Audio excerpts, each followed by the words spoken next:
সংগ্রামী সহযোদ্ধা বন্ধুরা, বাংলাদেশ ছাত্রলীগের পক্ষ থেকে সবাইকে শুভেচ্ছা। চলমান বাস্তবতার মধ্যেই বাংলাদেশ ছাত্রলীগের পক্ষ থেকে ইতিমধ্যেই বিভিন্ন নির্দেশনা আপনাদেরকে প্রদান করা হয়েছে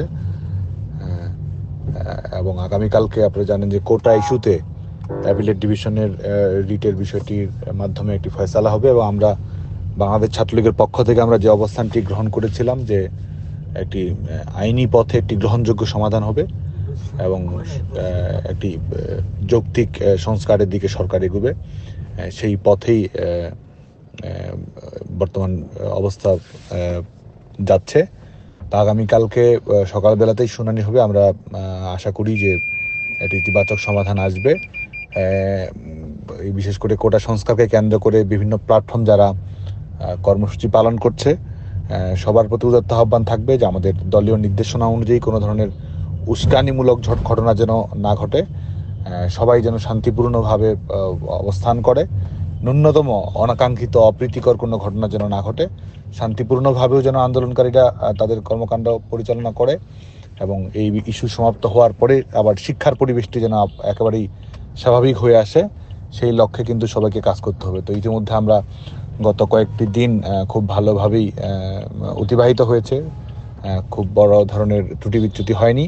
তো আমরা বিশ্বাস করি যে আগামীকালকেও যে তারা ইতিমধ্যে দেশব্যাপী ব্লকেডের কর্মসূচি গ্রহণ করেছে, তা আমরা আশা করি যে আগামী এবং সকালবেলায় যেহেতু শুনানি রয়েছে এর মধ্যেই সমাধান হয়ে যাবে। আমরা আশা করি বা একটা সমাধানের পথ হয়তো আসবে।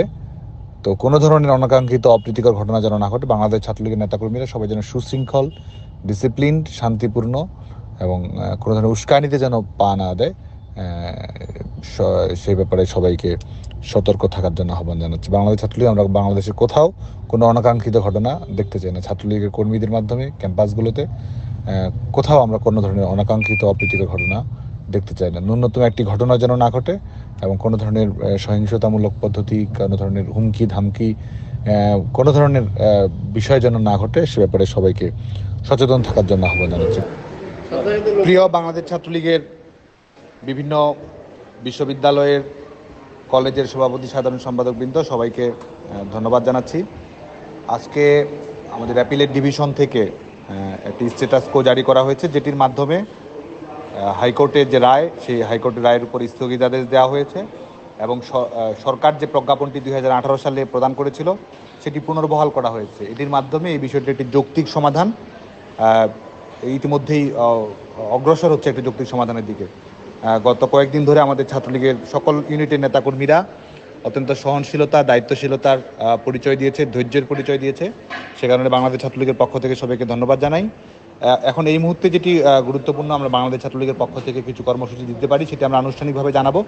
কিন্তু এই মুহূর্তে যেটি দায়িত্ব সেটি হচ্ছে যে আমাদের বিভিন্ন বিশ্ববিদ্যালয়ের সামনে যেসব জায়গায় রাস্তাঘাট অবরোধ করেছে, মানুষের দুর্ভোগ হচ্ছে, মানুষ হসপিটালে যেতে পারছে না, স্বাভাবিক শিক্ষা কার্যক্রম বন্ধ হচ্ছে, চাকরিতে যেতে পারছে না, মানুষের মধ্যে অসহনীয় যন্ত্রণার পরিস্থিতি তৈরি হয়েছে, যে কারণে যারা যে বিভিন্ন পয়েন্টে বিভিন্ন বিশ্ববিদ্যালয়ের সামনে যারা রাস্তা অবরোধ করেছে, আমাদের ছাত্রলীগের প্রেসিডেন্ট সেক্রেটারি যারা রয়েছেন, যারা দায়িত্বে আছেন, আপনারা আন্দোলনকারী বা তাদের সঙ্গে কথা বলুন, কথা বলে বুঝিয়ে সুন্দরভাবে কথা বলে যে এখানে তো ইতিমধ্যে অ্যাপিলেট ডিভিশন রায় দিয়েছে, কোটা বাতিলের সরকারি প্রজ্ঞাপন পুনর্বহাল হয়েছে, তো একটা যৌক্তিক সমাধানের দিকে যাচ্ছে। তো যে কারণে রাজনৈতিকভাবে যাতে কেউ ফায়দা লুটতে না পারে এবং মানুষের যাতে দুর্ভোগ না হয়, এ কারণে সবাই যেন সবাইকে শান্তিপূর্ণভাবে বুঝিয়ে, কোনো কাউকে কোনো প্রেশার না দিয়ে, কোনো ধরনের ভয়ভীতি, হুমকি ধামকি কোনো কিছু নয়, সুন্দরভাবে বুঝিয়ে যতটুকু পারা যায়, না হলেও আমরা পরে আমরা অন্য কর্মসূচি দেবো, কিন্তু রাগ পর্যন্ত যতটুকু বুঝিয়ে সুঝিয়ে শান্তিপূর্ণভাবে যদি রাস্তাঘাটগুলো আমরা সাধারণ মানুষের যেন উন্মুক্ত করে দিতে পারি, জনদুর্ভোগ যেন না হয়, এই পরিস্থিতি তৈরি করতে পারি, তাহলে সেটি আমাদের জন্য ভালো হয়। এই নিয়ে আমাদের সকল ইউনিটের, বিশ্ববিদ্যালয়ের প্রেসিডেন্ট সেক্রেটারি সবাইকে পরিবেশটি স্বাভাবিক করার জন্য শান্তিপূর্ণভাবে, এবং আমি আবারও বলছি, কোনো অনাকাঙ্ক্ষিত, অনভিপ্রেত কোনো ধরনের উস্কানিমূলক কর্মকাণ্ড ঘটানো যাবে না। সুন্দরভাবে কথা বলে যাতে করে তারা শুনে, না শুনলেও আমরা ধৈর্যের পরিচয় দিব। সবাইকে ধন্যবাদ। জয় বাংলা, জয় বঙ্গবন্ধু।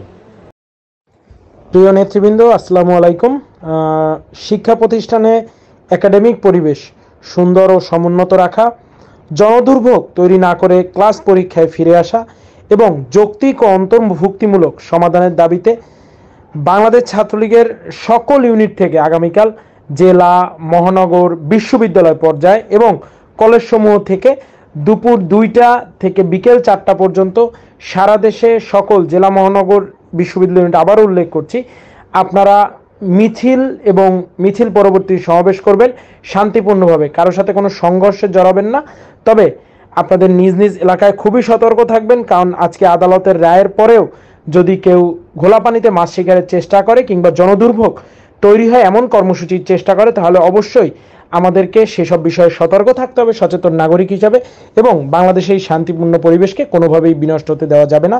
আমি আবারও বলছি, শিক্ষা প্রতিষ্ঠানে একাডেমিক পরিবেশ সুন্দর ও সমুন্নত রাখা, জনদুর্ভোগ তৈরি না করে ক্লাস পরীক্ষায় ফিরে আসা এবং যৌক্তিক ও অন্তর্ভুক্তিমূলক সমাধানের দাবিতে বাংলাদেশ ছাত্রলীগের জেলা, মহানগর এবং বিশ্ববিদ্যালয় পর্যায়ের সকল ইউনিট আগামীকাল সারা দেশে দুপুর 2টা থেকে বিকেল 4টা পর্যন্ত বিক্ষোভ মিছিল এবং মিছিল পরবর্তী সমাবেশ আয়োজন করবে। সবাইকে কর্মসূচিটি যথাযথভাবে পালনের জন্য নির্দেশ দেওয়া যাচ্ছে। আসসালামু আলাইকুম। জয় বাংলা, জয় বঙ্গবন্ধু।